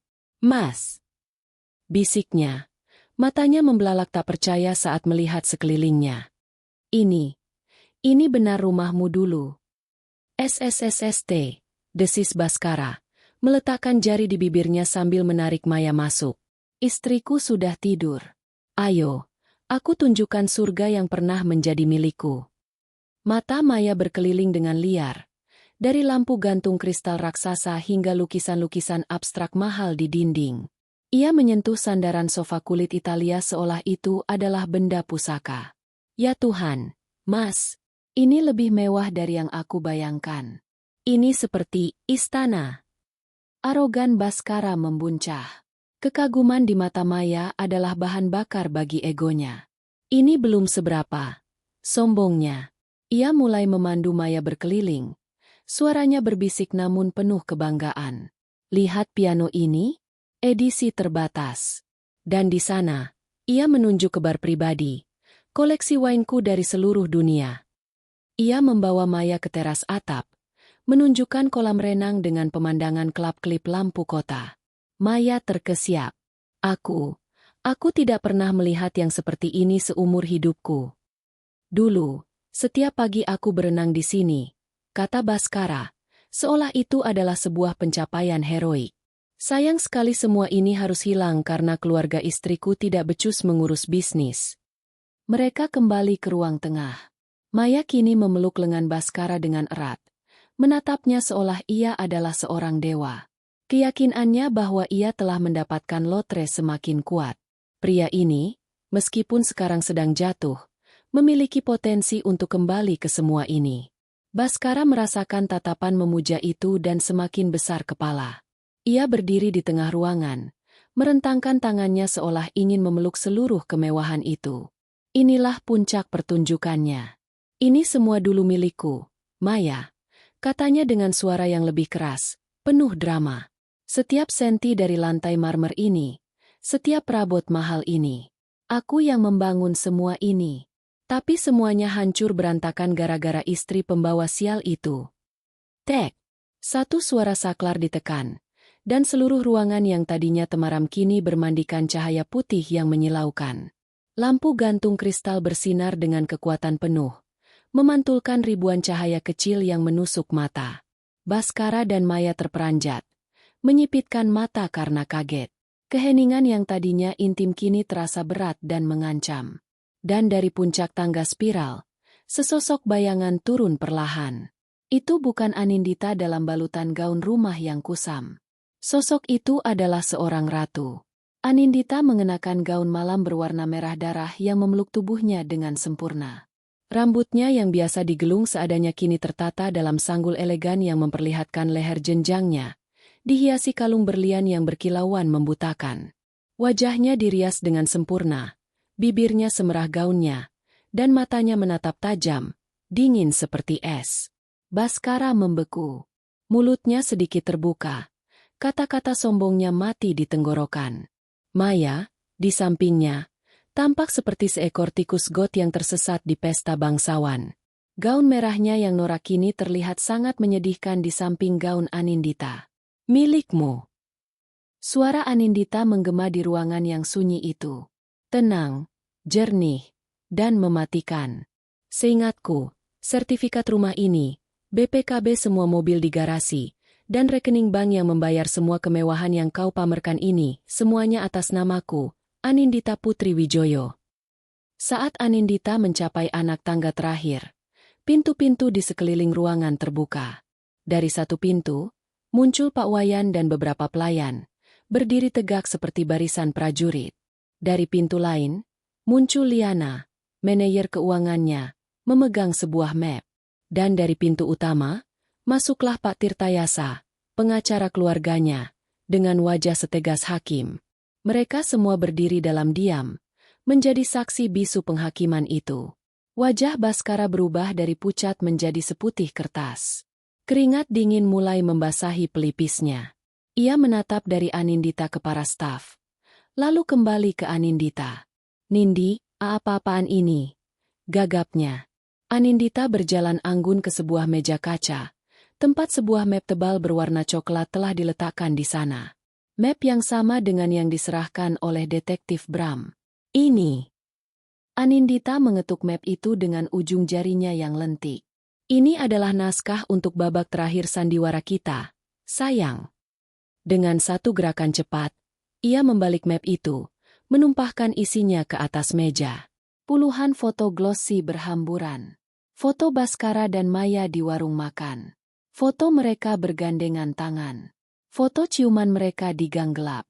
Dan yang paling jelas, foto mereka berdua saat check-in di Hotel Melati yang kumuh. Kau menyebut istrimu pembawa sial, lanjut Anindita. Tatapannya kini terkunci pada Baskara, menusuknya tanpa ampun. Lalu kau sebut apa dirimu? Seorang raja yang agung? Atau hanya seorang pecundang yang bahkan harus merendahkan diri ke hotel murahan untuk memuaskan nafsu rendahanmu? Dunia Baskara runtuh. Kebohongannya, arogansinya, harga dirinya. Semuanya hancur berkeping-keping di bawah tatapan dingin istrinya dan di hadapan para saksi yang membisu. Pertunjukan telah berakhir. Dan ia bukanlah bintangnya. Ia hanyalah badut yang topengnya baru saja direnggut paksa. Keheningan yang mengikuti kata-kata terakhir Anindita terasa lebih berat daripada badai manapun. Udara di dalam penthouse itu seolah membeku, mengkristalkan momen penghinaan Baskara untuk selamanya. Foto-foto perselingkuhannya yang vulgar tersebar di atas meja kaca seperti kartu-kartu takdir yang buruk, memantulkan cahaya lampu gantung ke wajahnya yang kini sepucat mayat. Wajah Maya tidak lebih baik. Wanita itu mundur selangkah. Tatapannya beralih liar dari tumpukan foto ke wajah Anindita yang agung, lalu ke Baskara yang gemetar. Ekspresi terkejutnya perlahan berubah menjadi kengerian saat realita menghantamnya dengan kekuatan penuh. Pria yang ia anggap sebagai tiket emas menuju kehidupan mewah ternyata hanyalah seorang penipu yang hidup dari belas kasihan istrinya. Pangerannya ternyata hanyalah seekor katak. Baskara adalah yang pertama memecah keheningan. Insting pertamanya bukanlah rasa malu atau penyesalan, melainkan penyangkalan dan usaha untuk menyelamatkan diri. Ia menjatuhkan dirinya ke lantai, berlutut di hadapan Anindita dengan cara yang paling menyedihkan. "Nindi, sayang, tolong dengarkan aku," ratapnya, suaranya parau dan putus asa. Ia mencoba meraih ujung gaun Anindita, namun Anindita melangkah mundur dengan sigap, menatap tangan itu dengan jijik seolah tangan itu adalah seekor serangga. "Ini semua tidak seperti yang kau lihat. Ini salah paham. Dia yang menjebakku." Ia menunjuk Maya dengan jari gemetar. Matanya memancarkan kebencian. "Wanita ini. Dia yang menggodaku setiap hari. Aku sedang stres. Nindi, aku lemah. Dia memanfaatkan kelemahanku. Aku tidak pernah mencintainya. Aku bersumpah. Cintaku hanya untukmu, sayang." Itu adalah pemandangan yang paling menjijikan yang pernah Anindita saksikan. Pria yang sama yang beberapa menit lalu dengan sombongnya memamerkan kekuasaannya, kini merangkak di lantai seperti anjing, mengorbankan wanita yang telah ia tiduri demi menyelamatkan kulitnya sendiri. Maya, yang mendengar dirinya dijadikan kambing hitam, tersentak dari kengeriannya. Wajahnya memerah karena amarah. "Apa katamu?" pekiknya. Suaranya yang melengking terdengar sumbang di ruangan yang elegan itu. "Kau yang datang padaku setiap hari, mengeluh tentang istrimu. Kau yang berjanji akan menceraikannya dan menikahiku. Dasar laki-laki pengecut." "Diam kau, perempuan murahan," balas Baskara, masih dari posisi berlututnya. Anindita mengangkat satu tangannya, dan pertengkaran rendahan itu langsung berhenti. Matanya yang dingin menatap lurus ke arah Baskara, mengabaikan Maya seolah wanita itu tidak ada. "Cintamu." Anindita mengulang kata itu, dan sebuah tawa kecil yang kering dan tanpa humor keluar dari bibirnya. "Cinta tidak membuatmu menyebut istrimu, beban, dan pembawa sial di belakangnya. Cinta tidak membuatmu menggunakan uang hasil jerih payah keluargaku untuk menyewa kamar hotel melati dengan perempuan lain." Ia memberi isyarat kepada Liana. Manajer keuangannya melangkah maju dan meletakkan beberapa lembar kertas di atas tumpukan foto. "Itu adalah salinan mutasi rekening bank. Lihat ini, Baskara," lanjut Anindita. Suaranya setajam pisau bedah. "Setiap rupiah yang aku transfer ke rekeningmu selama sebulan ini, yang aku katakan sebagai sisa tabungan, semuanya tercatat. Dan lihat tanggalnya. Uang yang aku kirim pagi hari, sore harinya kau gunakan untuk mentraktir wanita ini makan. Uang yang aku berikan untuk biaya transport mencari kerja, kau pakai untuk membayar kamar hotel menjijikan itu. Jadi, jangan bicara tentang cinta padaku. Semua uang yang kau gunakan untuk membiayai pengkhianatanmu berasal dari belas kasihanku." Setiap kata adalah paku yang ditancapkan ke peti mati harga diri Baskara. Ia tidak bisa berkata-kata lagi. Bukti itu terlalu telak, terlalu menghinakan. Anindita menatapnya untuk terakhir kali, bukan lagi dengan amarah, tetapi dengan kehampaan. Pria di hadapannya bukan lagi suaminya. Ia hanyalah orang asing yang memuakan. Sandiwara kemiskinan ini sudah selesai, katanya dengan nada final. Dan pernikahan kita juga. Ia berpaling ke arah pintu utama, di mana dua petugas keamanan berbadan tegap telah menunggu dalam diam. Pak, tolong antarkan dua sampah ini keluar dari properti saya. Perintah itu dieksekusi dengan cepat dan efisien. Kedua petugas itu melangkah maju. Satu orang mencengkeram lengan Baskara yang masih berlutut, menariknya berdiri dengan kasar. Yang satu lagi menghampiri Maya. Nindi, jangan. Tolong, beri aku satu kesempatan lagi. Baskara meronta-ronta. Tapi cengkeraman petugas itu terlalu kuat. Wajahnya kini penuh dengan air mata dan ingus. Sebuah pemandangan yang menyedihkan. Maya, melihat petugas mendekat, berteriak panik. Jangan sentuh aku. Aku bisa jalan sendiri. Ia menatap nanar pada kemewahan di sekelilingnya untuk terakhir kali. Lalu pada Baskara yang sedang diseret. Mimpi indahnya telah berubah menjadi mimpi buruk yang memalukan. Saat mereka diseret melewati pintu utama, pertahanan terakhir mereka runtuh. Mereka saling menyalahkan dengan suara keras di depan semua staf yang menonton dalam diam. Ini semua gara-gara kau, perempuan sialan. Raung Baskara, sambil mencoba melepaskan diri. Kau yang pembohong. Kau bilang kau kaya. Ternyata kau hanya benalu yang hidup dari istrimu. Balas Maya, tak kalah sengit. Penghinaan mereka menjadi tontonan publik. Pertengkaran mereka yang vulgar menggema di lobi marmer saat pintu lift tertutup. Membungkam drama rendahan itu untuk selamanya. Di dalam penthouse, keheningan kembali menyelimuti. Anindita berdiri tegak di tengah ruangan, menatap pintu yang baru saja tertutup. Ia tidak merasakan gelombang kemenangan atau kebahagiaan. Yang ia rasakan hanyalah kelegaan yang luar biasa. Seolah sebuah tumor ganas yang telah lama menggerogoti hidupnya akhirnya berhasil diangkat. Pak Wayan mendekat dengan hormat. Apa yang harus kami lakukan dengan semua ini, Nona?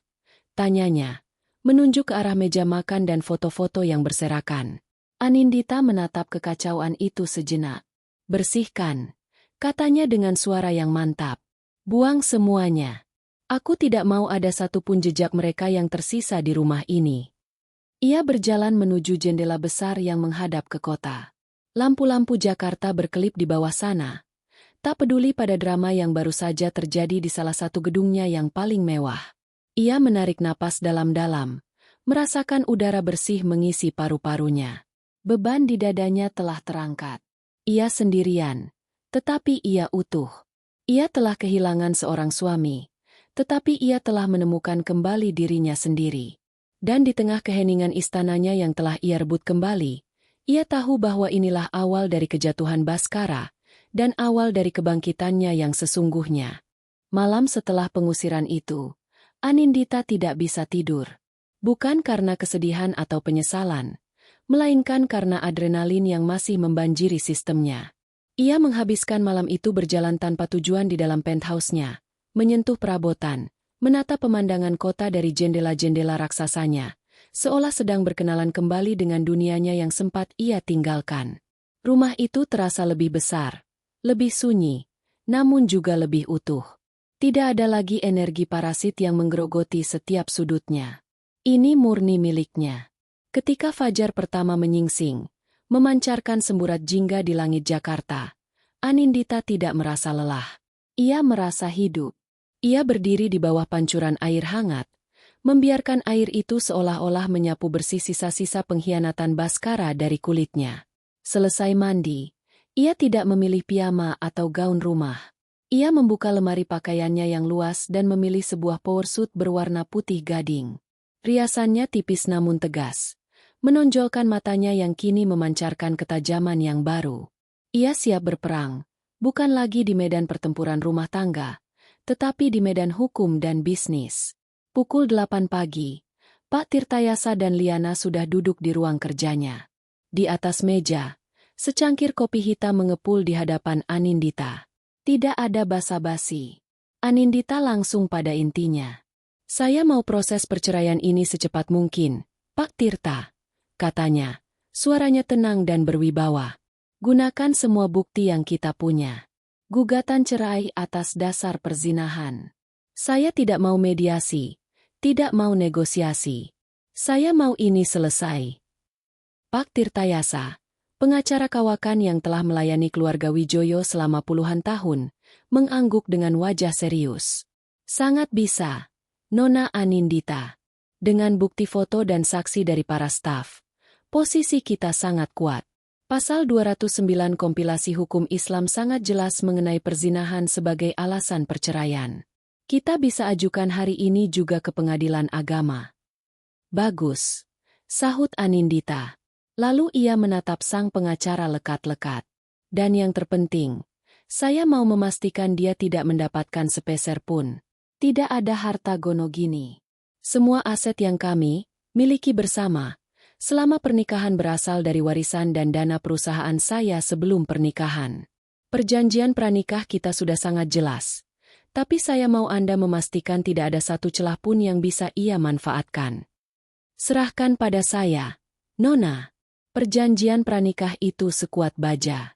Ditambah dengan bukti perzinahannya, klaim apapun darinya akan langsung dimentahkan oleh hakim, tegas Pak Tirtayasa. Anindita kemudian beralih ke Liana. Liana, segera setelah surat gugatan didaftarkan, blokir semua akses finansial atas nama Baskara yang masih terhubung dengan saya atau perusahaan. Kartu kredit tambahan, rekening bersama yang mungkin terlewat, fasilitas perusahaan. Semuanya. Pastikan namanya bersih dari semua aset saya. Periksa juga mobil perusahaan yang dulu ia pakai. Di mana posisinya sekarang? Sudah saya lacak, Bu. Jawab Liana sigap sambil membuka tabletnya. Mobilnya terparkir di dekat rumah kontrakan itu. Tim kita bisa mengambilnya kapan saja. Ambil hari ini juga. Perintah Anindita tanpa ragu. Biarkan dia merasakan bagaimana rasanya memulai dari nol. Benar-benar dari nol. Setelah rapat singkat yang efisien itu selesai, Anindita tahu bahwa mesin hukum dan finansialnya telah bergerak untuk menghapus Baskara dari hidupnya secara permanen. Namun, ada satu pertempuran lagi yang harus ia hadapi. Pertempuran sosial. Gosip pasti sudah mulai menyebar. Ia tidak akan membiarkan orang lain menceritakan kisahnya dengan versi yang salah. Ia akan mengendalikannya sendiri. Ia meminta kepala pelayannya, Pak Wayan, untuk mengatur sebuah acara brunch atau makan siang kecil di taman atap penthouse-nya 2 hari lagi. Yang diundang hanyalah lingkaran terdalamnya, beberapa sahabat sejati, sepupunya, dan beberapa tante yang selama ini tulus menyayanginya. Hari acara itu tiba. Taman atap yang indah diubah menjadi tempat makan siang yang elegan. Meja panjang ditata dengan taplak linen putih, bunga-bunga segar, dan peralatan makan perak. Para pelayan menyajikan hidangan-hidangan ringan yang lezat dan sampanye.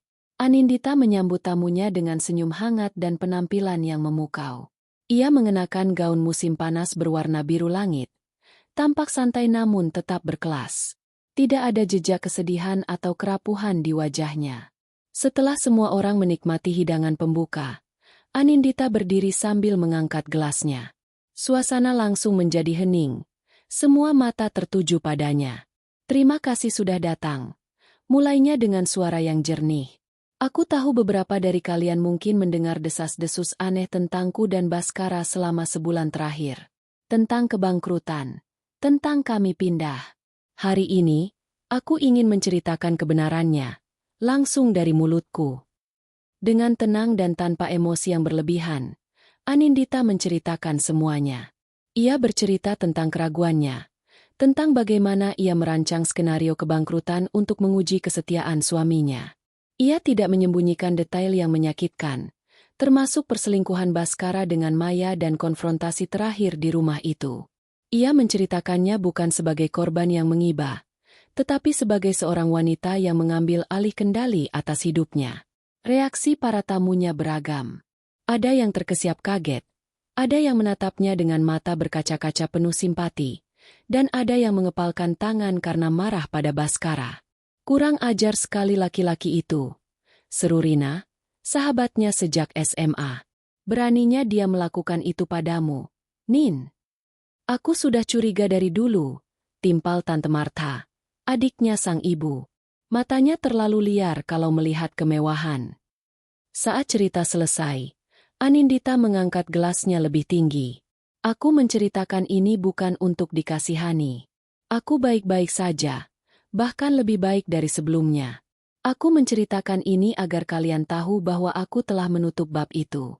Hari ini, kita tidak meratapi sebuah akhir, tapi kita merayakan sebuah awal yang baru. Seketika, seluruh meja riuh dengan tepuk tangan dan seruan dukungan. Mereka semua berdiri, mengangkat gelas mereka untuk bersulang dengan Anindita. Di tengah orang-orang yang tulus mencintainya, Anindita merasa kekuatannya berlipat ganda. Ia tidak sendirian. Malam harinya, setelah semua tamu pulang, Anindita kembali menyendiri di taman atap. Ia menatap bintang-bintang yang mulai bermunculan. Proses hukum berjalan, keuangannya aman, dan lingkaran sosialnya telah ia kuasai kembali. Ia telah melakukan semua yang perlu dilakukan. Ia mengeluarkan ponselnya dan membuka galeri foto. Tanpa ragu, ia mulai menghapus semua foto Baskara. Foto pernikahan mereka, foto liburan mereka di Eropa, foto-foto konyol mereka. Setiap sentuhan di layar adalah sebuah langkah pembebasan. Setelah foto terakhir terhapus, ia merasa ringan. Ia kemudian membuka aplikasi travel. Matanya menjelajahi peta dunia. Santorini, Kyoto, Patagonia. Tempat-tempat yang selalu ingin ia kunjungi tapi selalu ditunda. Sekarang, tidak ada lagi yang menahannya. Ia memesan tiket kelas 1 ke Swiss untuk perjalanan minggu depan. Ia akan menghirup udara pegunungan yang segar, melihat danau yang jernih, dan menjernihkan sisa-sisa kekeruhan di hatinya. Ini bukan lagi tentang balas dendam. Ini tentang pemulihan. Tentang membangun kembali otoritas, bukan hanya atas hartanya, tetapi atas kebahagiaannya sendiri. Anindita tersenyum tulus untuk pertama kalinya dalam waktu yang sangat lama. Ia siap untuk babak selanjutnya. 6 bulan berlalu bagai embusan angin di puncak Alpen yang sejuk. Angin yang sama yang pernah dihirup Anindita dalam perjalanannya ke Swiss. Perjalanan itu lebih dari sekadar liburan. Itu adalah ziarah untuk menemukan kembali jiwanya. Di tengah keheningan Danau Jenewa dan kemegahan puncak Matterhorn, ia menanggalkan lapisan terakhir dari kepedihan dan kepahitan, membiarkannya larut bersama salju abadi. Ia kembali ke Jakarta bukan sebagai wanita yang patah hati, melainkan sebagai seorang ratu yang telah merebut kembali singgasananya. Perubahan itu terlihat jelas bagi siapapun yang mengenalnya. Di ruang rapat Wijoyo Corporation yang didominasi pria-pria parubaya, suara Anindita kini menjadi yang paling didengar. Ia tidak lagi hanya duduk sebagai pewaris yang mengamati. Ia memimpin, bertanya, dan membuat keputusan dengan ketajaman dan intuisi yang mengejutkan. Ia meluncurkan 2 proyek ekspansi besar yang awalnya diragukan banyak orang, namun kini mulai menunjukkan hasil yang luar biasa. Ia adalah perpaduan sempurna antara keanggunan ibunya dan kelihayan bisnis ayahnya, sebuah kekuatan yang tak terbantahkan. Sore itu, setelah memimpin rapat dewan direksi yang panjang, Anindita bersandar di kursi kulit empuk di belakang mobilnya. Ia melepas kacamata bacanya, memijat pelipisnya dengan lembut. Di luar, langit Jakarta berwarna kelabu, menandakan hujan akan segera turun. Biasanya, ia akan langsung pulang ke penthouse-nya yang tenang, tetapi hari ini ia meminta sopirnya, Pak Tony, untuk mampir ke sebuah toko buku tua di daerah selatan yang sudah lama tidak ia kunjungi. Maaf, Bu Anindita, sepertinya jalan utama macet total karena ada perbaikan. Lapor Pak Tony sambil melirik dari kaca spion. Kalau ibu tidak keberatan, saya tahu jalan tikus melewati area perumahan lama. Mungkin sedikit lebih jauh, tapi lebih lancar. Tidak masalah, Pak Tony. Lewat sana saja. Jawab Anindita sambil kembali menatap keluar jendela. Pikirannya masih separuh tertinggal di proyeksi laba rugi perusahaan. Mobil mewah itu berbelok mulus, meninggalkan jalanan protokol yang bising dan memasuki jalan-jalan yang lebih sempit dan ramai. Bangunan-bangunan berganti dari gedung pencakar langit yang berkilauan menjadi ruko-ruko tua dan rumah-rumah sederhana. Anindita tidak terlalu memperhatikan. Baginya, ini hanyalah pemandangan lain dari kota yang selalu bergerak. Saat mobil berhenti di sebuah persimpangan kecil karena lampu merah, tatapan Anindita tanpa sengaja menyapu ke trotoar di sebelahnya. Di depan sebuah warung tegal, warteg, yang ramai dengan kepulan asap dapur, sebuah drama kecil sedang berlangsung. Sepasang pria dan wanita sedang bertengkar hebat. Suara mereka yang melengking samar-samar menembus kaca mobil yang kedap suara. Awalnya Anindita tidak peduli. Pertengkaran di jalanan Jakarta adalah hal yang biasa. Namun, ada sesuatu dari postur tubuh pria itu, bahu yang membungkuk karena kalah dan gerakan tangan yang frustrasi, yang terasa familiar. Anindita menyipitkan matanya, memfokuskan pandangannya, dan kemudian, ia mengenalinya. Jantungnya berdetak sedikit lebih cepat, bukan karena kaget atau sakit, melainkan karena keterkejutan murni. Itu Baskara. Pria yang dulu selalu tampil necis dalam balutan setelan mahal itu kini terlihat sangat berbeda. Ia mengenakan kemeja lengan panjang yang kusut, warnanya sudah agak pudar, dan dasinya longgar di leher. Rambutnya yang dulu selalu tertata rapi kini tampak sedikit berminyak dan berantakan. Wajahnya terlihat lelah, dengan lingkaran hitam di bawah matanya. Ia telah kehilangan kilaunya, digantikan oleh aura keputusasaan yang suram. Dan wanita yang berdebat dengannya, dengan suara cempreng dan wajah yang memerah karena marah, adalah Maya. Penampilannya tak kalah menyedihkan. Gaun murah yang ia kenakan tampak kusam, dan riasannya yang tebal tidak mampu menutupi kelelahan di wajahnya. Ia menunjuk-nunjuk wajah Baskara sambil terus mengomel. Dari balik kaca mobilnya yang dingin, Anindita bisa membaca pertengkaran itu seperti sebuah buku yang terbuka. Pertengkaran tentang uang. Selalu tentang uang. Gajimu itu tidak cukup untuk apa-apa, teriak Maya. Suaranya kini cukup keras untuk didengar Anindita. Bayar sewa saja sudah susah. Kau malah mau beli rokok. Lalu aku harus bagaimana? Stres aku di kantor. Pulang ke rumah kau omeli terus. Balas Baskara. Suaranya tidak lagi berwibawa, hanya penuh dengan keluhan. Kau pikir mudah jadi staf rendahan? Kalau saja kau tidak boros, uang kita pasti cukup. Aku boros? Kau yang pembohong. Dulu kau bilang kau kaya raya. Ternyata kau hanya benalu. Hidupku lebih baik sebelum bertemu denganmu. Dasar pecundang. Pecundang. Kata itu menggantung di udara yang lembab. Baskara tampak terpukul. Ia tidak membalas, hanya menatap Maya dengan tatapan kosong penuh kebencian. Itulah nasib mereka. Dua manusia serakah yang saling tertarik karena ilusi kemewahan, kini terjebak bersama dalam realita kemiskinan yang pahit, terikat oleh kebencian dan penyesalan. Anindita menatap mereka. Dua sosok menyedihkan yang bertengkar di bawah langit yang hendak menangis. Anehnya, ia tidak merasakan apa-apa. Tidak ada amarah yang membara, tidak ada rasa puas dari sebuah balas dendam yang tuntas, bahkan tidak ada sedikit pun rasa kasihan. Yang ia rasakan hanyalah sebuah jarak.